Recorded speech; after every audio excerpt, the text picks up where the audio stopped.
കുറവിലങ്ങാട് കടപ്പളാമറ്റം പഞ്ചായത്തുകളെ ബന്ധിപ്പിക്കുന്ന പാലമാണ് തകർച്ചയുടെ വക്കിൽ എത്തി നിൽക്കുന്നത്.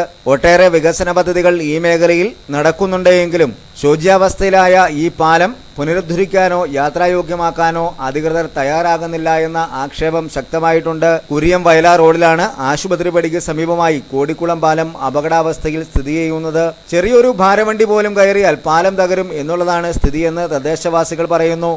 തദ്ദേശവാസികളുടെ ഈ വാക്കുകളിൽ തന്നെ പ്രതിഷേധം ആളിക്കത്തുന്നുണ്ട്. 35 വർഷത്തിന് മുമ്പ് സ്ഥാപിച്ച പാലമാണ്. പാലത്തിന്റെ കെട്ടുകളെല്ലാം തള്ളി അപകടസ്ഥിതിയായിട്ട് നിൽക്കുകയാണ്. ഇതിനെന്തെങ്കിലും ഒരു പരിഹാരം കാണാനായിട്ട് താല്പര്യപ്പെടുന്നു. 10 പേര് ഒരുമിച്ച് കയറിയാൽ പാലം ഇടിഞ്ഞ് താഴെ പോകും. അത് അത്ര അപകടാവസ്ഥ ആയിരിക്കും.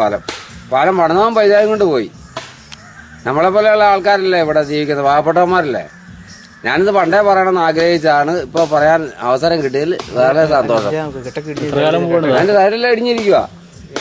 എനിക്കാണെങ്കിൽ ബുദ്ധിയില്ലാത്തൊരു കൊച്ചുണ്ട്. ആ കൊച്ചിനെ കൊണ്ട് ഞാൻ സൈഡിൽ കൂടെ കയറി വന്നാൽ പേടിച്ച് വിറച്ചിട്ട് ആ കൊച്ച അതിലൂടെ കയറി പോലും കൂടെയില്ല. എനിക്ക് അതിലൂടെ ഒരു വഴി കിട്ടിയാൽ വളരെ സന്തോഷവും കൂടി ഉണ്ട്. എന്റെ വീട്ടോട്ട് ലോഡ് വണ്ടി വന്നാൽ പാലം പോകും, ഉറപ്പാ. പാലം പോകും. ഇവിടെ ഈ പരിസരം മുഴുത്തം കുലുങ്ങുക. ഇവിടെ എല്ലാം ഇടിക്കും. അതിന്റെ സൈഡെല്ലാം ഇടിഞ്ഞു പോയില്ലേ, ഇത് കണ്ടില്ലേ, കമ്പി തെളിഞ്ഞു നിൽക്കുക. ആരോട് പറയാനാ നമ്മൾ പറയുന്നത്?